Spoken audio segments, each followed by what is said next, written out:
Masih bersama saya Ibnu Fadil, pemirsa Anda kembali menyaksikan 3 berita utama Kaltim hari ini. Kobaran api membakar SMK Negeri 5 Balikpapan, 1 siswa terluka dan 5 ruang kelas terbakar.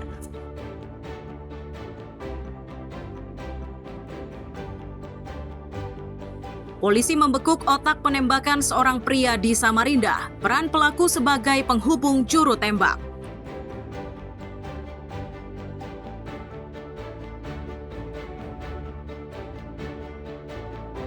Korban tewas dalam musibah kapal tenggelam dapat santunan masing-masing sebesar 125 juta rupiah.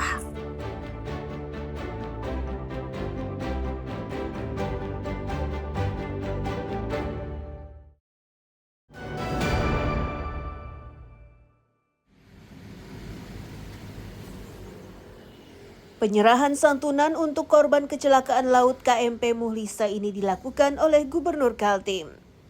Penyerahan tersebut berlangsung di ruang pertemuan kantor Jasara Harja Balikpapan Kamis siang. Gubernur Kaltim Rudi Masud menyatakan kecelakaan laut yang menelan korban ini harus menjadi bahan evaluasi agar kejadian serupa tidak terulang kembali. Tidak hanya angkutan laut, evaluasi juga akan dilakukan untuk angkutan darat.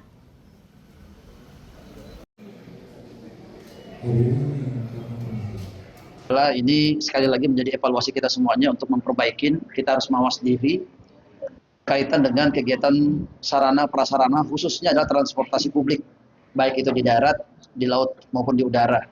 Bahwa kejadian itu musibah itu terjadi pertama bukan hanya karena takdir oleh Tuhan Yang Maha Kuasa, tetapi juga mungkin kelalaian kita. Ini perlu kita jaga, kita perlu evaluasi berkaitan dengan standarisasi daripada keselamatan. Kita perlu menjamin keselamatan ini bahwa semuanya sudah sesuai dengan SOP ya, standar operasional prosedurnya. Agar kapal kalau mau berlayar pastikan pertama layak-layak. Yang kedua tentunya dalam kondisi yang aman, karena sekali lagi kita mengangkut adalah manusia. Sementara pihak Jasara Harja menyatakan jumlah santunan yang diberikan kepada keluarga korban sebesar 125 juta rupiah per korban. Sejatinya jumlah yang harus diberikan itu hanya 50 juta rupiah. Namun status keduanya adalah ABK, maka ada tambahan khusus. Untuk setiap korban dari Jasara Harja sesuai ketentuan Bapak Menteri Keuangan berikan santunan sebesar 50 juta rupiah. Dan karena dia adalah sebagai kru, maka ada tambahan santunan extra cover dari Jasara Harja Putra sebesar 75 juta rupiah. Jadi total yang diterima adalah 125 juta rupiah, seperti itu. Dan tentunya nanti dari pihak pemberi kerja PT Sadena tentu masih ada nanti untuk seperti jam sosteknya atau apa, itu nanti masih dalam proses penyelesaian semua. Ini untuk Jasara Harja sudah kami selesaikan pada kesempatan pertama ya, sesuai SLA kami maksimal 2 kali 24 jam. Demikian. Sejauh ini pihak perusahaan KMP Muhlisa yakni PT Sadena Mitra Bahari hingga kini masih belum bersedia memberikan keterangan tanpa alasan yang jelas. Amir Hamzah dan Riani Mantini melaporkan dari Balikpapan.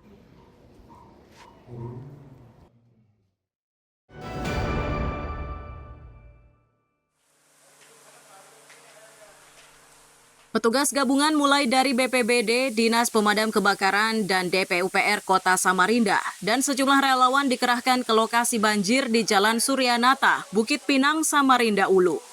Mereka bahu-membahu membersihkan endapan lumpur di 2 sekolah yang terdampak banjir, yakni SMP Negeri 24 dan SD Negeri 013. Pekerjaan ini tidaklah mudah karena endapan lumpurnya cukup tinggi. Tidak hanya di halaman, endapan juga ditemukan di ruang belajar. Pekerjaan ini semakin bertambah berat karena sebagian dari endapan lumpur tersebut telah mengering sehingga sulit untuk dibersihkan. Hari ini kita pembersihan di SMP 24 di Bukit Pinang. Jadi kami saat ini lagi membersihkan sekolah yang kemarin tadi malam hujan deras dan tergenang. hari ini pembersihan. Kami bersama-sama untuk membersihkan di sekolah ini agar kegiatan anak sekolah bisa terlaksana dengan baik. Kendala kita pada saat ini kita dari lumpur, Pak. Jadi dari lumpur yang ada sekarang sudah mulai mengering, jadi agak kesulitan kita untuk pembersihan. Tapi kami sudah mengantisipasi dengan membawa sikat panjang agar kami bisa membersihkannya bersama alat kita juga, stik air juga kita gunakan untuk pembersihan. Meski menghadapi kendala, para petugas ini tetap bekerja agar aktivitas belajar mengajar tidak terhambat oleh endapan lumpur. Amir Hamzah dan Iswanto melaporkan dari Samarinda.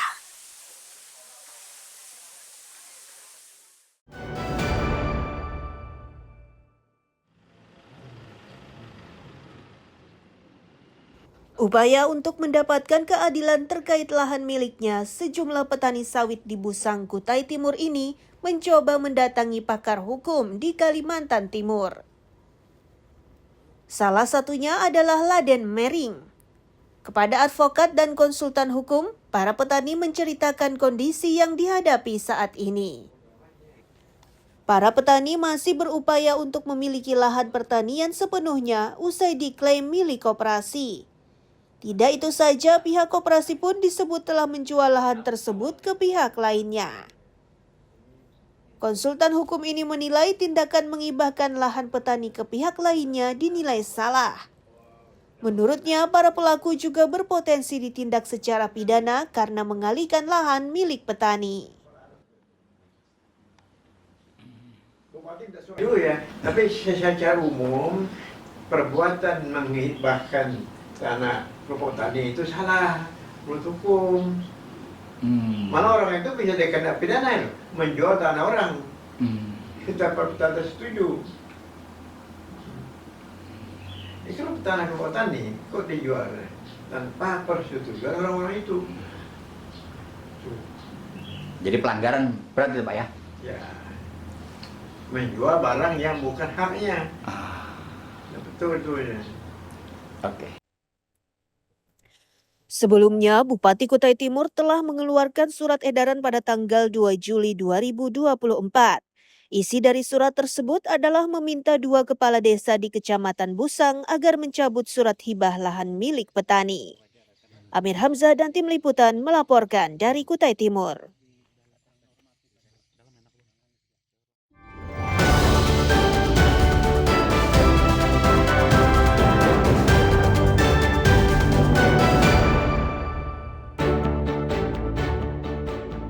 Pemirsa, berita tadi menjadi akhir kebersamaan kita pada pagi hari ini.